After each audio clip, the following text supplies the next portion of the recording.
जय सिया राम। मैं सीखा राव।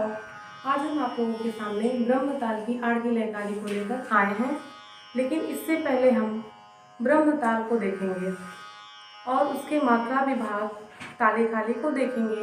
उसके बाद हम ब्रह्मताल के ठेके को देखेंगे कि यह किस प्रकार से होता है, ब्रह्मताल में मात्रा कितनी होती है और इसमें विभाग कितने होते हैं, और जो इसमें ताली खाली है वो किस किस मात्रा पर लगते हैं।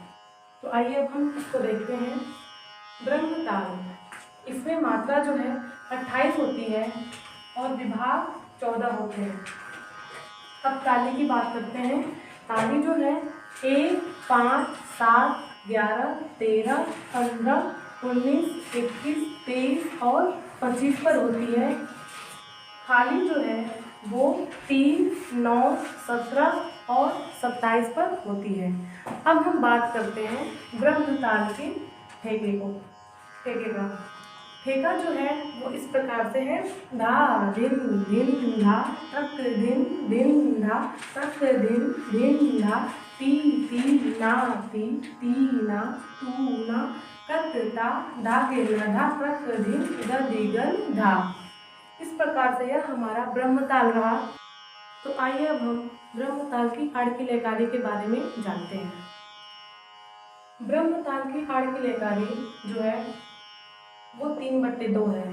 मतलब मैं ये कह सकती हूँ कि जो आड़ की लयकारी होती है वो 3/2 होती है, जिसको हम परिभाषा के तौर पे ये भी कह सकते हैं या हम खुद स्वयं समझ सकते हैं कि 2 मात्रा में 3 मात्रा बोलने को ही आड़ की लयकारी कहते हैं। अब हम बात करते हैं ब्रह्मताल की आड़ की लयकारी। जो हमें ये पता है कि मात्रा 28 होती है, तो यहाँ हम 28 लिखेंगे। उसके बाद बट्टा करेंगे, फिर 3/2 लिखेंगे। अब हम 28 में 2 का गुणा करेंगे, मल्टीप्लाई करेंगे, जिससे हमारा 28 दूना 56 आया है। उसके बाद हम 3 यहाँ लिख लेंगे। अब हम डिवाइड करेंगे, मतलब भाग करेंगे। किस प्रकार से करेंगे?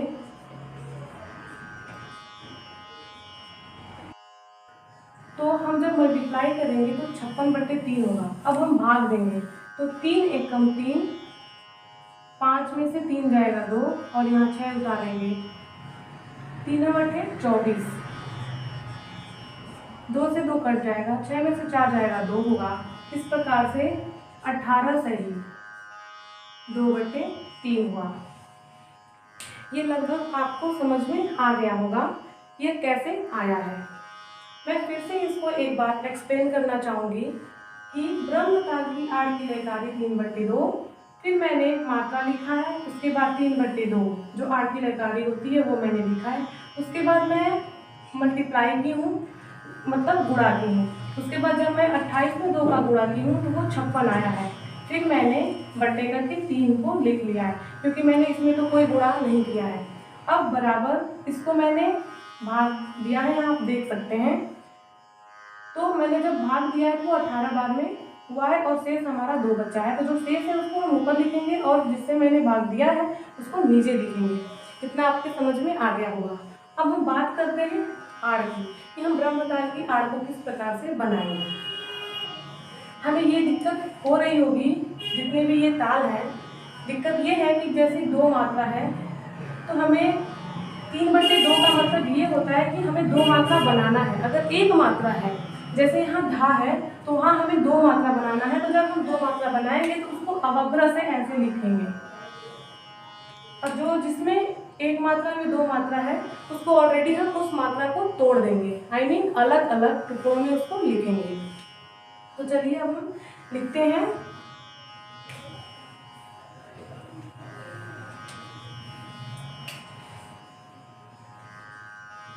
धा आ, क्योंकि यहाँ 1 मात्रा है और हमें 2 मात्रा बनाना है, इसलिए मैंने धा आ, मतलब मैंने यहाँ अवग्रह लगाया है। यहाँ धिन है तो यहाँ आप देख सकते हैं ये 2 मात्रा है, इसको हम सिर्फ अलग अलग लिख देंगे, इसको तोड़ देंगे। धिन ना, फिर यहाँ धिन है इसको हम लिखेंगे धीम। फिर धा है, धा के बाद अवग्रह लगाएंगे।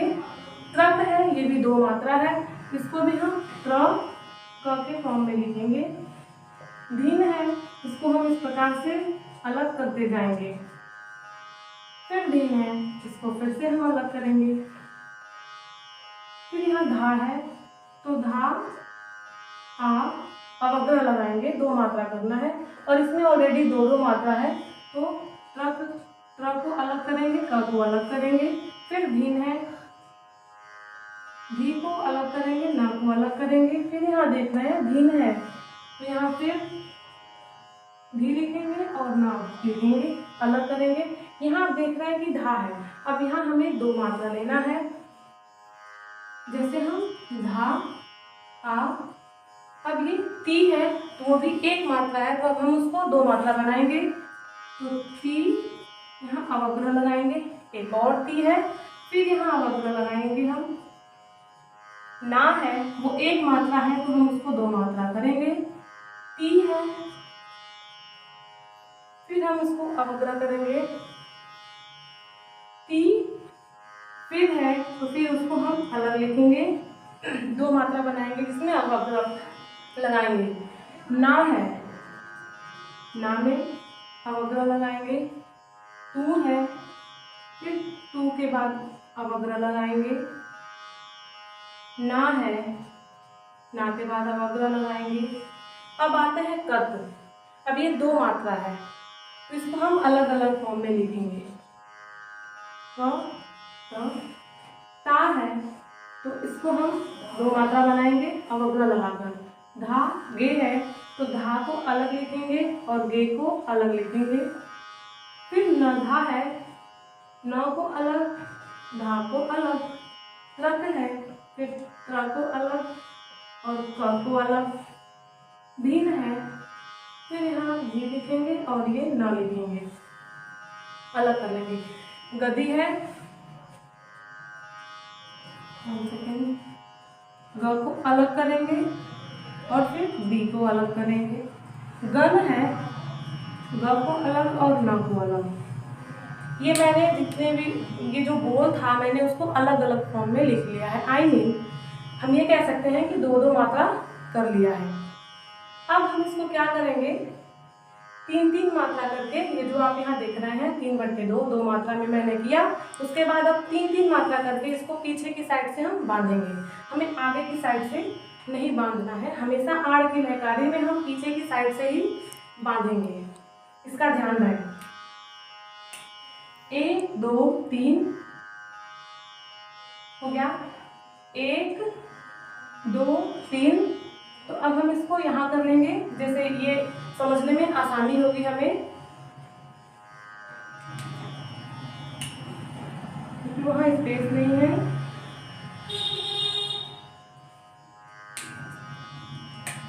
अब इसको तीन मात्रा हम कर लेंगे, जो यहाँ मैंने लिखा है उसको हम इरेज कर लेंगे, इसमें कोई आपको कंफ्यूज ना होइएगा।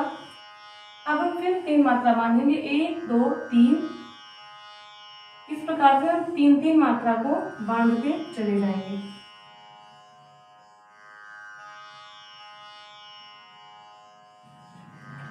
हम इस प्रकार से तीन तीन मात्रा ले रहे हैं। फिर यहाँ देख रहे हैं धीन, हमें तीन मात्रा लेना है, तो इसी में हम ऐड कर लेंगे क्योंकि स्पेस नहीं है।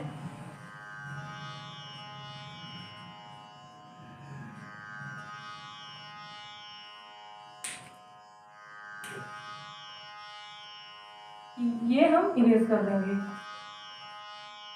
अब हम तीन तीन मात्रा लेंगे।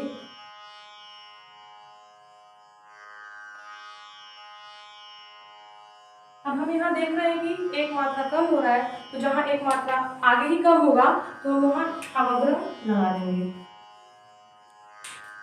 अब हम इसको काउंट करेंगे कि ये कितनी मात्रा हो रही है। 1 2 3 4 5 6 7 8 9 10 11 12 13 14 15 16 17 18 19 मात्रा हो रही है। अब हमें 28 मात्रा चाहिए और हमें कितनी मात्रा की आवश्यकता है, आप लोग बता भी सकते हैं। तो जितनी मात्रा की आवश्यकता होगी उतनी मात्रा हम यहाँ लिख लेंगे।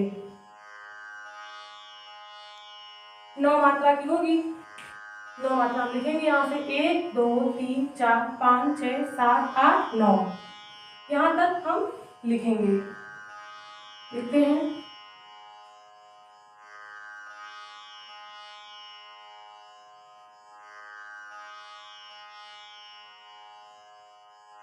धा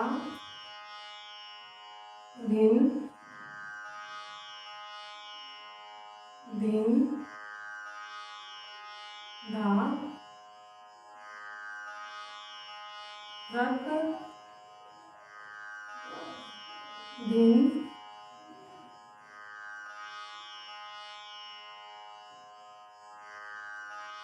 धिन धा रक। ये मैंने मात्रा लिख लिया है, 9 मात्रा। 1 2 3 4 5 6 7 8 9। अब हम इसको विभाग लगाएंगे, क्योंकि यहाँ स्पेस ना होने के नाते मैंने इसको आगे बढ़ा दिया है, क्योंकि ये थोड़ा बड़ा ताल है, इसलिए अब हम 2-2 मात्रा का विभाग लगाएंगे। विभाग कैसे लगाएंगे? 1 2 1 2 1 2 फिर 1 2 और जो ये 1 और 2 यहाँ इस प्रकार से करेंगे। 1 2 फिर 1 2, मतलब इस तरीके से हम 2-2 मात्रा लेंगे और विभाग लगाते चले जाएंगे। अब हम विभाग तो मेरा कंप्लीट हो गया। अब मैं इसमें ताली खाली को लगाएंगे। तो यहाँ आप देख रहे हैं जो खाली है वो 3 9 17 और 27 पर है। तो खाली किस प्रकार से लेंगे? 1 2 3। 3 पर क्या है खाली, तो हम 0 लगाएंगे। फिर 9वीं मात्रा पर है 4 5 6 7 8 9। तो यहाँ हम खाली लगाएंगे 10 11 12 13 14 15 16 17। 17वीं मात्रा पर खाली है 18 19 20 21 22 23 24 25 26 27। यहाँ खाली लगा देंगे। अब ताली बच रही है, तो पहली मात्रा पर ताली है तो हम घोड़े से लिखेंगे। फिर 5वीं मात्रा पर है तो यहाँ इस प्रकार से हम ताली लिखते जाएंगे। ये जो धीन है यहाँ तीसरी ताली है, तो यहाँ हम तीसरी ताली लिखेंगे। फिर यहाँ जो ये यहाँ पर हमारी चौथी ताली है, यहाँ 4 लिखेंगे। 5 6, छठी पर हमारी 5वीं ताली है 5 7, ये यहाँ पर हम 6 लिखेंगे। फिर ये खाली है, अब हम यहाँ क्या लिखेंगे? 7 लिखेंगे। यहाँ क्या लिखेंगे? हम 8 लिखेंगे। ये फिर ये 9 लिखेंगे। इस प्रकार से यहाँ 10 लिखेंगे। और ये हमारा क्या हुआ? ब्रह्मताल की आड़ की लयकारी इस प्रकार से कंप्लीट हो चुकी है। आप यहाँ देख रहे हैं। यहाँ अगर आपको कहीं डाउट हो तो प्लीज इसको आप थोड़ा सा ये जो मात्रा है उसको आगे करके लिख सकते हैं, क्योंकि यहाँ स्पेस ना होने के नाते मैंने इस तरीके से लिखा है, लेकिन ये बिल्कुल सही है। अगर अब हम ऐसे ही आपके सामने कुछ विशेष तालों को लेकर जल्द ही उपस्थित होंगे, आड़, कुआड़ और बियाड़ को लेकर। तब तक के लिए जय सिया राम।